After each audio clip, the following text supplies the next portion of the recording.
네, 김남국 대통령실 비서관의 사직서가 속전속결로 수리됐습니다. 사실상 대통령실이 인사청탁 문자 논란 이틀 만에 서둘러 진화에 나선 겁니다. 네, 그리고 오늘 전국 법원장 회의가 석 달 만에 다시 소집되는데요. 관련해서 두 분과 짚어봅니다. 서용주 맥 정치사회 연구소장, 정광재 국민의힘 전 대변인과 함께합니다. 어서 오세요. 네, 안녕하세요. 자, 먼저 김남국 이제 전 비서관이죠. 사의 표명을 했고 바로 수리가 됐습니다. 속전속결로 수리가 됐는데 이 속도라든지 조치라든지 적절했다고 보십니까? 대통령실 입장에서는 굉장히 국민들의 눈높이에 맞지 않는 행동을 했다고 판단한 것 같습니다. 이게 이제 사실상 문진석 민주당 원내 수석 부대표와 그다음에 대통령실의 김남국 비서관의 대화잖아요. 예. 근데 뭐 대통령실에서 그 민주당 내에 그 어떤 요청 부분까지는 판단할 수 없는 것이고 대통령실 내부에 있어서의 김남국 비서관의 행동 자체가 인사권에 대한 여러 가지 그 권한이 없음에도 불구하고 그 부분들을 이야기하겠다. 물론 이제 인간적으로는 그럴 수 있다고 봐요. 이게 어떤 중계된 사실도 몰랐을 뿐만 아니라 그 문진석 의원과 김남국 의원이 같이 의원도 했었고 생활도 같이 했었기 때문에 그런 부분에 있어서는 충분히 어떤 그걸 호의의 부탁을 호의로서 받아들였을 가능성은 있으나 이게 국민들 앞에 드러난 이상은 이걸 좌시할 수는 없다. 그래서 이런 인사 부분에 있어서 국민들의 실망감이 그리고 불필요한 오해가 생길 수 있기 때문에 이 부분은 단호하게 처리를 한 거라서 여기에 대해서는 대통령실의 입장은 제대로 잘 결정하신 것 같다. 그리고 거기 덧붙여서 또 김남국 비서관이 대통령실에 여러 가지 어떤 그 부담을 주기 싫어서 스스로 본인이 또 사직한 부분도 있다는 점을 밝히고 싶습니다. 예, 일단 대통령실에서 김남국 전 비서관에 대한 사표 수리는 빠르게 했지만 그 보직자들에 대한 인사청탁 여부에 대해서는 강력하게 부인을 했는데요. 강훈식 비서실장에 눈물 쏙 빠지게 경고했다 이런 후회 비난도 전했습니다. 강유정 대변인의 목소리 듣고 오시죠.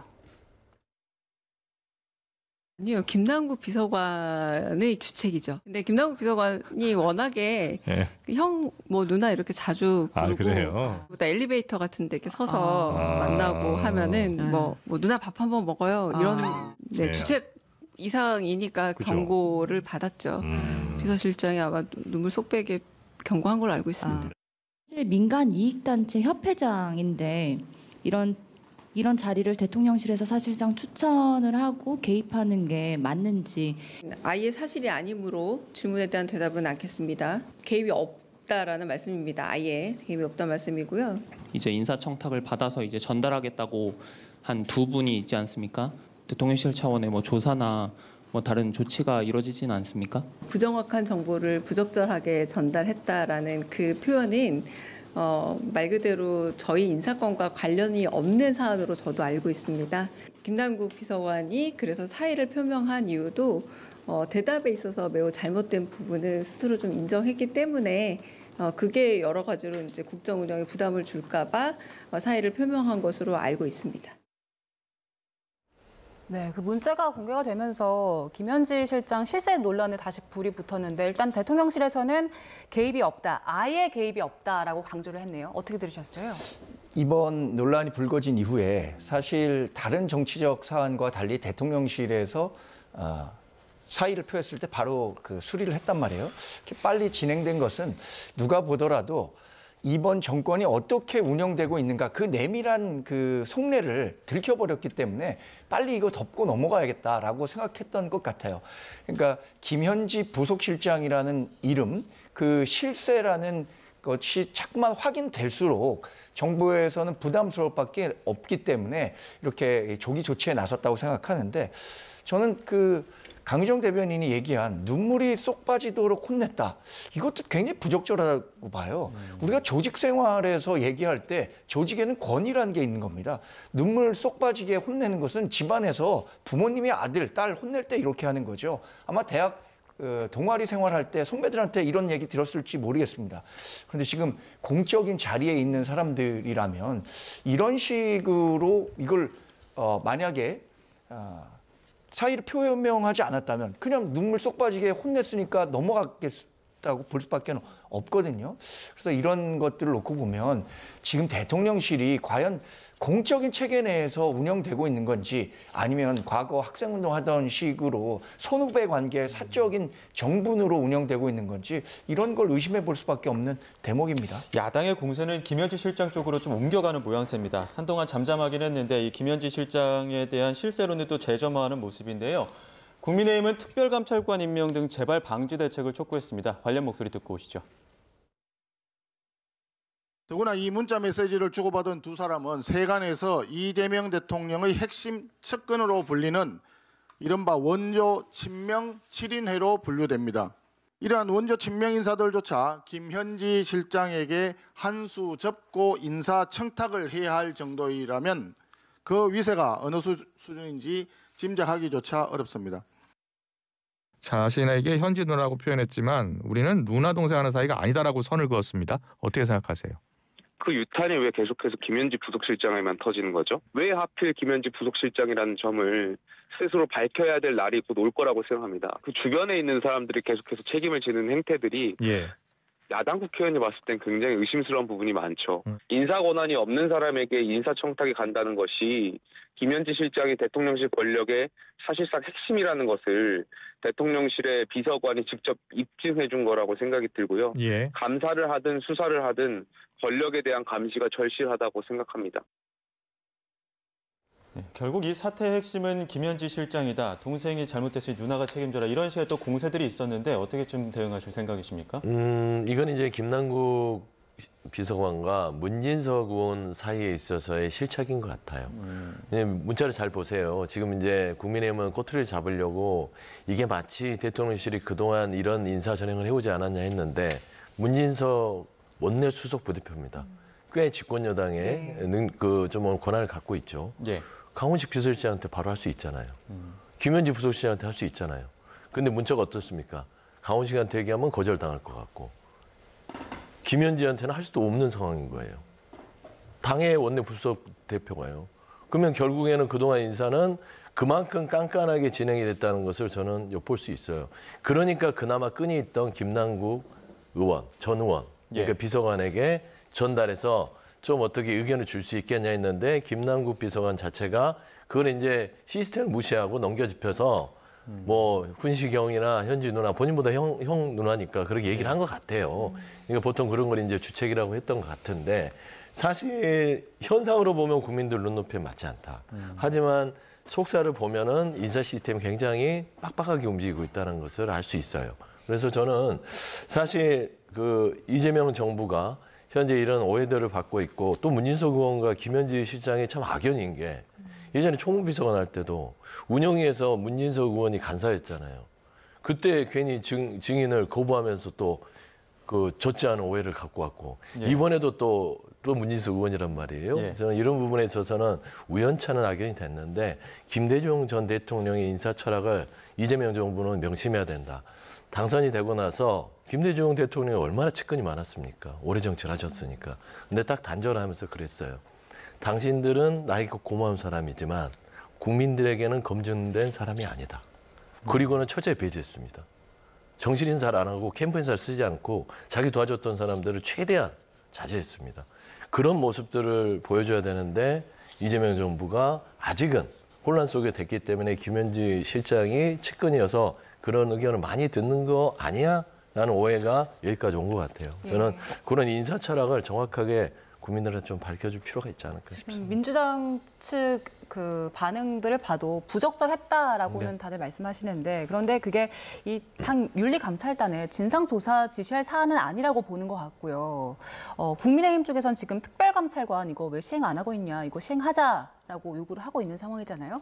민주당 쪽에서도 특별감찰관 좀 들여다볼 가능성이 있습니까? 특별감찰관은 빨리 시행하는 게 좋을 것 같아요. 굳이 미뤄놔봤자 이거 기왕 여러 가지로 대통령실에 이런 부적절한 인사청탁 이런 것들을 잡아낼 수 있도록 해야 되기 때문에 이거는 이번 기회에 진행을 빨리 했으면 좋겠고 당은 당의 일을 해야죠. 대통령실은 대통령실의 일을 했지 않습니까? 김남국 비서관에 대한 사직을 결정을 했고 그러면 당은 무슨 일을 해야겠어요? 그거를 요청한 문진석 의원에 대한 국민 눈높이에 맞는 적절한 어떤 수위에 대한 징계든 어떤 조치를 해야 될 것인데 아직까지는 그냥 뭐 별거냐 하면서 넘어가는 것 같은데 그 부분이 사실 그냥 넘어갈 수는 있으나 결국에는 좋지 않은 어떤 평가로 이어지지 않을까. 예. 당의 입장을 좀 지켜보겠습니다. 야당에서는 어느 정도 수위까지 좀 조치를 해야 된다고 보십니까?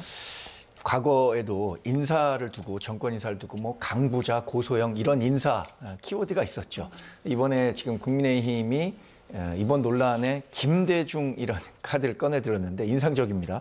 그러니까 김현지 부속실장 통해서 대장동 일당 사실 당시 변호했던 분들은 무려 13분이 국회의원이 됐건 요직에 기용됐어요.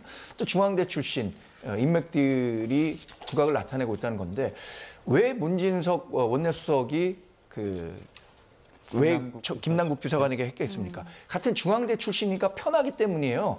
사실 그 비서실장을 하고 있는 분과는 인근 지역구이기 때문에 본인과는 좀 미묘한 관계가 있을 겁니다. 그러니까 강훈식 비서실장에게 하기 어려웠을 거고 부속실장에게 한다는 것도 본인이 하는 것보다는 훨씬 더 이 후배를 통해서 하는 것이 효과가 있을 것이라고 생각했기 때문에 작동하는 원리를 알고 했던 겁니다. 저는 이번 사안은 부속실장에 대한 책임론을 묻기는 어려울 것 같아요. 왜냐하면 네. 지금 본인이 얘기했던 것처럼 자신은 유탄을 맞았다고 하는 거잖아요. 네. 그러나 이런 것들이 작동하는 것을 외부에서 의식하고 있는 만큼 이걸 막기 위한 특별감찰관 제도는 반드시 도입해야 한다고 생각합니다. 근데 왜 대통령이 되면 권력을 잡게 되면 이렇게 외부에서 오는 시각에 대해서 부담을 느끼고 본인이 약속했던 것마저 무시하고 있는지 모르겠어요. 이재명 대통령 당대표 시절에 특별감찰관 임명하라고 했었던 것 아닙니까? 그러면 본인이 대통령이 됐다면 그리고 국정 운영과 관련해서 친인척 문제와 관련해서 자신이 있다면 특별감찰관 바로 임명하면 되는 거죠. 지금 더군다나 국회는 민주당이 다수 의석을 갖고 있기 때문에 아마도 본인들이 희망하는 수준의 특별감찰관 임명할 수 있을 겁니다. 그런데 그 특별감찰관도 임명하지 않고 있다는 것은 무언가 감시받는 것에 대해서 부담을 느끼고 있기 때문 아닌가라는 생각까지 하게 됩니다. 그런 측면에서 빨리 특별감찰관 임명하시라 이런 말씀 드립니다. 네. 자, 저희는 주제를 좀 바꿔서 민주당 추진하고 있는 사법개혁 이야기를 좀 해보겠습니다. 조희대 대법원장이 오늘 출근하면서 법원장 회의에 있으니까 일단 법원장들 의견을 먼저 들어보겠다 이런 입장을 밝혔는데 민주당이 사법개혁에 속도 내면서 오늘 법원장 회의 안건도 급히 바꿨다고 하더라고요. 공개적으로 어느 정도 수의 목소리 나올 거로 보세요? 일단은 조희대 대법원장의 일처리 방식이 틀렸다고 봅니다. 사실 법원 내부에서의 의견을 듣고 나서 오부 요인들이 모인 자리에서 대통령 앞에서 사법부에 대한 독립이라든지 이런 얘기를 했었어야죠. 예. 근데 그런 얘기를 듣지 않고 먼저 얘기를 해놓고 뒤에 가서 의견을 듣겠다? 이게 무슨 처리 방식인지 참 이해가 안 되고요. 두 번째 말씀드리는 것은 사법개혁이라는 부분들이 어제도 조희대 대법원장이 실수하신 게 사법부의 독립이라는 건 국민으로부터의 독립이 아닙니다. 국민의 의지 속에서 포함된 사법부의 자율성과 독립을 갖고 있는 것이지 지금 자꾸 조희대 사법부의 수장은 국민으로부터 독립하려고 하는 느낌이에요. 우리들 마음대로 할 테니까 도와라. 그러니까 어제 저는 그 모습을 보고 할 일은 안 하면서 권한만 달라고 하는 지금 대법원장을 보고 있는 거예요. 예. 그래서 저는 이런 부분에 있어서는 어제 말을 하려고 했었으면 오늘 대법관 회의를 미리 열어서 내부적으로 이런 의견을 모았습니다. 대통령께서 우리의 이 사법부의 전체 구성원의 이런 입장을 좀 이해해 주십시오 해야 되는데 본인이 그냥 먼저 선전포고하고 나서 수습하잖아요. 예. 이게 저는 스스로 사법개혁을 초래하는 태도라고 봅니다. 그러니까 서 소장님은 법원장 회의 끝난 이후에 오보 요인 만찬에서 이야기를 했어야 됐다 이런 말씀이신데 그때 어떤 이야기를 했는지 저희가 녹취를 준비했습니다. 오보 요인 오찬 자리에서 했던 이야기 직접 들어보시죠. 그러나 개별 재판의 결론은 헌법과 법률에 규정되어 있는 3심제라는 제도적 틀 안에서 충분한 심리와 절차를 거쳐 최종적으로 결정된다는 점에서 그 정당성과 신뢰가 확보될 수 있을 것으로 생각합니다. 충분한 논의와 공론화 과정을 거쳐 신중하게 이루어지는 것이 바람직하다고 생각합니다. 오늘 법원장 회의 거친 이후에는 관련 이 목소리가 좀 변화가 있을까요? 일단 조희대 대법원장이 준비해간 원고를 차분하게 읽었습니다. 그 준비해간 원고의 내용 보면 정말 원론적인 내용이에요. 사법부 독립이 그만큼 중요하다는 것이고 사법부 개혁을 민주당이 굉장히 거칠고 포괄적으로 진행 중인데 그에 앞서서 공론화, 수기가 필요하다는 거죠. 법원장 회의를 통해서 나온 결론을 갖고 가기에는 어제 오부 요인 오찬이라는 게 사실 6개월 만에 한 번 있었다는 거 아닙니까? 예. 그러니까 이번 법원장 회의와 연관지어서 선후 관계를 뜻하는 것은 좀 무리가 있다고 생각하고요. 법원장들이 갖고 있는 지금 사법부 독립 훼손에 대한 위기감은 굉장히 높은 걸로 알고 있습니다. 이미 3개월 전에도 한번 임시회의를 열었었죠. 연말에 열리는 건 정기회의예요. 사실 이번은 정기회의 측면이 강한데 지금 민주당이 얘기하고 있는 내란 특별재판부라든가 사법개혁안, 헌법재판 소원제 이런 것과 관련해서는 법원 내에서도 굉장히 걱정하는 목소리가 큽니다. 또 사법부 불신을 국민들로부터 받고 있다. 이런 얘기를 민주당이 얘기하는데 오히려 민주당이 사법부에 대한 불신이라는 정치 프레임을 갖고 자꾸만 이걸 조장하고 있는 것 같아요. 민주당 지지하는 분들 또는 이재명 대통령 뽑았던 분들, 이분들에게 자꾸만 사법부가 이런 식으로 불공정하게 진행하고 있다라는 얘기를 한다면 그 지지하는 사람들은 그런 것들을 확대 재생산할 수 있겠죠. 그러나 국민 전반이 갖고 있는 사법부에 대한 불신은요.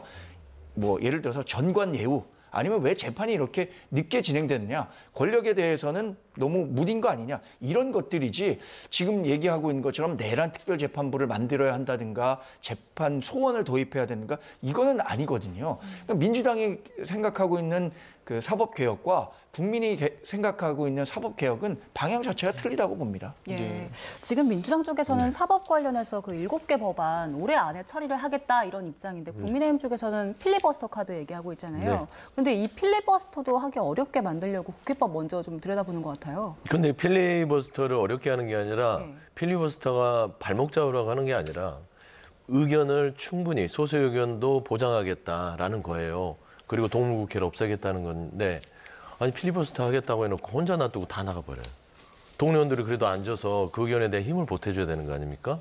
세비 받는 국회의원들이 그냥 행위는 하지 않고 그냥 목소리만 높이면 안 되잖아요. 의무감을 높이겠다는 뜻에서 60석 이상은 그 필리버스터 자리를 채워라. 그래야만 이거를 용인해 주겠다. 저는 나쁘지 않은 법 같아요. 성실하게 의정활동을 하라는 법입니다. 그다음에 두 번째 말씀한 대로 지금 사법개혁의 부분에 있어서 내란 전담재판부 이거를 처리한 게 어딜까요? 조희대 대법원장이에요. 사법부가 먼저 스스로 결단하고 자정해서 내란 전담재판부를 통해서 지금 저희가 지기현 판사의 재판을 보면서 어떤 생각이 듭니까? 뭐 오락 가족관을 하나? 지금 조희대 사법부에 대한 국민의 우려는 뭐냐면 다른 일개 재판들이 아닙니다. 살인보다 더 어떤 개개인에 대한 재판이 아니라 대한민국의 헌법 가치를 무너뜨렸던 내란 재판을 하고 있어요. 여기에 대해서 조희대 사법부는 어떤 인식을 갖고 있느냐. 여기에 대한 우려예요. 아무것도 안 하잖아요. 아무것도 안 하면서 왜 권리만 주장하냐 그거죠. 그러면 본인들 스스로 아무것도 안 하면 외부에서 해주겠다는 것이죠. 이게 저는 지금 사법개혁의 일원이고 그다음에 대법원장이 인사권을 침해한다? 대한민국만 그 인사권에 대해서 계속 주장해야 되나요? 유럽 민주주의를 하는 선진국 독일, 프랑스, 영국, 스페인 다 대법관들 의회에서 임명합니다. 그런 상황이 있는데 왜 마치 대한민국에서 대법원장의 인사권을 빼주시면 이게 헌법에 위반되는 것처럼 이게 국민을 호도하는 사법부다라고 지금 말씀드리고 싶은 거예요. 자, 지금 민주당에서 좀 말씀하신 것처럼 중단법은 아니다라고 말씀하셨다면 좀 제한되는 그 제한법 관련해서는 당장 다음 주 9일에 본회의에서 처리한다는 거 아닙니까? 이후에 그럼 국민의힘 어떻게 대응할 생각이십니까? 사실 필리버스터라는 제도가 왜 만들어졌는가 국민들께서 더 잘 아실 거라고 생각합니다. 소수 정당이 갖고 있는 합법적 의사 진행 방해예요. 그런데 제가 과문한 탓인지 모르지만 필리버스터가 있는 나라 중에 그 필리버스터를 하는 과정에 몇 명의 의원이 거기 참석하고 있어야 된다. 이렇게 제한하고 있는 나라를 제가 알지 못합니다. 그리고 국민들께 알리기 위한 과정이죠. 필리버스터 하면 국회 방송이든 어떤 채널을 통해서 이게 야당은 여당이 이렇게 추진하고 있는 법안에 대해서 이런 문제점이 있기 때문에 반박하고 있구나. 이걸 알기 위한 거지. 거기에 있는 의원 한 명 한 명을 설득하기 위한 작업은 아니라고 생각합니다. 지금 민주당이 하고 있는 것은 정말로 다수의 의석을 갖고 있기 때문에 의회 독재로 가는 길을 성큼성큼 가고 있는 거예요. 필리버스터마저 이렇게 본인들의 뜻대로 야당을 옥죄는 방식으로 가겠다라고 하는 것 자체에 대해서 공감하기가 어렵습니다. 그런데 지금 상황만 놓고 보면 한다 그러면 또 민주당이 하는 바에 대해서 국민의힘이 막을 수도 없어요. 이런 부분과 관련해서는 역시 국민들께서 냉철하게 판단하실 일이라고 생각합니다. 예, 알겠습니다. 여기까지 듣겠습니다. 지금까지 서영주 맥정치사회연구소장, 정광재 국민의힘 전 대변인 두 분과 함께했습니다. 고맙습니다. 고맙습니다.